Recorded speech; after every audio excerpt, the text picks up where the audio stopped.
What's up guys, before we get started today, I just want to take a quick second to thank you for tuning into the channel. Remind you to please like, subscribe, and comment below. Your support is what makes videos like this possible. And also let you guys know that I'm going to be reviewing this entire appliance package. We have the matching dishwasher, obviously you can see here the over-the-range microwave, double oven, and the side-by-side refrigerator.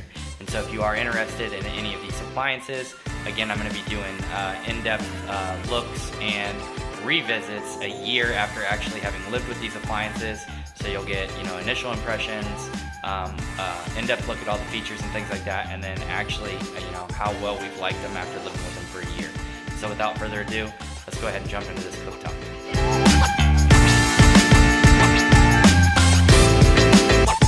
What is up YouTube? It is Sean with 614 Inc. Reviews and How-Tos, coming at you today with a review video of my GE Profile 30-inch Downdraft electric cooktop in the stainless steel finish. Now I got a lot of information to throw at you today, and I don't want to make this video too god-awful long, but I do want to be as thorough as possible with my review of this thing. And so we're just going to blast right through this as quick as we possibly can. The model number of this unit is PP9830SJ2SS. It was installed on 4/10 of 21, and this video is being shot on 8/1 of 22, meaning that this unit is approximately 16 months old. And so I have lived with it and cooked on it for the last 16 months approximately. The unit was $1,998.99. That was a pre-tax total and did not include any installation charges. And so you can expect to pay over $2,000 for the unit after tax, and an additional probably, depending on who you have do it and what has to be done, probably $300 to $400 in installation fees on top of the retail price. And so having said all that stuff, I want to jump into something cosmetically real quick. You did hear me refer to this as the stainless steel unit. You can see there is a stainless steel trim piece on the bottom, a corresponding one on the top, and the stainless steel knobs. That additional stainless steel trim, which is not much, is $200 additional compared to the all black unit, which is this exact same unit, only minus those stainless steel trim pieces that I just annotated. And so I feel like what you're actually getting in the way of stainless steel trim for the additional $200 price tag is a bit excessive. Again, don't want to dwell too much on that, but I would, definitely wanted to point it out. One of the features that I do like on this thing in the way of safety is you have this control lock option up here. You actually have to push down on it and push it to the left, and once you do, there is an illuminated lock icon on the glass cooktop. What this does for you is it actually disables the control, and so if you have young ones at home who are notorious for messing with things that they shouldn't, and they try and turn it on, it lets an audible buzzer, which does not, sound very inviting to a young kid. Typically they turn and run, but also, like I say, more importantly, it completely deactivates the control panel, so it wouldn't turn on even if they would sit there and continue to fuss with it, and that gives mom and dad time to come down and get them away from it. So the next thing I want to point out is this large cooking area. You have your front burner, your top burner, and this middle space here also ignites. And so let me fire that up for you so you can see what it's like. If you have a big roasting pan or something like that, you are able to fully heat the entire unit. I turned it off very quickly because I don't want to get it too hot. There are also 2 hot surface indicator lamps, and we'll touch more on those very shortly. There's one here for the bottom burner, one here for the top burner. You have the same thing over here, top and bottom burners with your 2 hot surface indicator lamps. You also have a power boil function, and so if you dial the knob to the left, it will only heat the interior ring. If you dial the knob to the right, it will heat the entire ring. Same thing with this here. That's how you control that one. If you dial it to the right, you can see on the icon here, it will ignite the entire middle, as well as the bottom burner. If you dial it to the left, it will only ignite the bottom burner. So pretty straightforward, standard stuff there. The power boil feature is effective. If you put a large pot on there, as you know, compared to a traditional cooktop. I am a contractor. I have a lot of experience in installing these things and, you know, working on kitchen remodels where, you know, we install them for clients and then get lots of feedback. This does boil water more rapidly than the traditional cooktop without the power boil function available on it.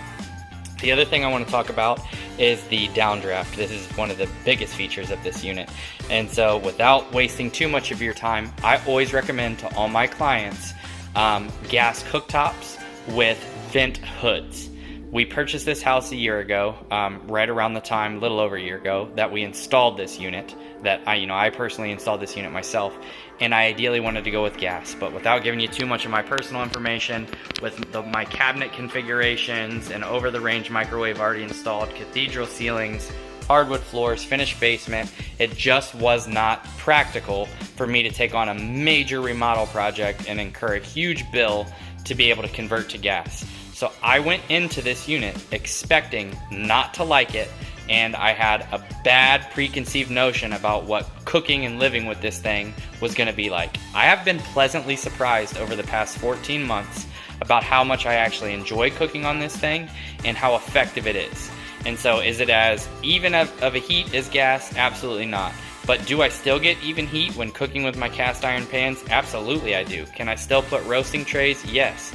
What got me on this topic is this downdraft. The biggest thing that I thought we were going to suffer from was insufficient ventilation when cooking with things that were very aromatic, like garlic or salmon or other species of fish, which we like to cook with a lot. I was afraid that this was not going to be adequate in venting out all of the pungent smells from, you know, fish or spices or things like that, and that our house was going to smell. I'm going to turn this on. This is high, so you can hear that it is not overly bearing, and you know, I can still talk to you and you can still hear me. This, I would say, is about 95% efficient in expelling any moisture from steam, from, you know, boiling a large pot, as well as, like I say, any pungent meats that you cook, like fish or anything like that. This is about 95% effective in ridding those odors and moistures from your cooking surface. Let me go ahead and dial it down to medium and low. And so you can hear that, you know, there is, you know, 3 speeds. All are effective based on, you know, what you're doing and what you're cooking. Obviously, the lower you dial it, the less effective it gets. But I am very pleasantly surprised with how much I do enjoy cooking on it, and you know, how effective it is in expelling our house of any, you know, really unpleasant odors that you get from cooking. And so the other thing that I want to say before I sign off here is you can see how clean it is. I did give it a nice you know, little bit of a once over with some distilled white vinegar and a paper towel before I shot this video, but this thing has really shown resistance to any scratches or staining. I mean, we have pots boil over all the time where the water burns, and this is a big no-no. I tell all my clients don't do it, but my little trick is I take a magic eraser and I make sure that I do not scrub on the actual outline of the burner elements, because you can actually remove these with a magic eraser. But you know, anything in between or outside of those, I take the magic eraser to, and then give it a nice once over with the vinegar and the paper towel, and you can see how well it has stayed clean over the past year and 4 months. And so, you know, I think I've covered pretty much everything. Oh, the last little thing I'll say before I sign off is the actual grease filter on the inside. From GE, they're about $45. You can get on Amazon and find a 2-pack for under 20 bucks. You just need to make sure that you measure and get the appropriate size compatible for the grease filters. And so other than that, I think I've pretty much covered everything. I hope you guys find this useful, informative. If you like it, please give it a thumbs up, subscribe, comment below, and I really appreciate you supporting the channel. Thanks very much. We'll see you on the next one.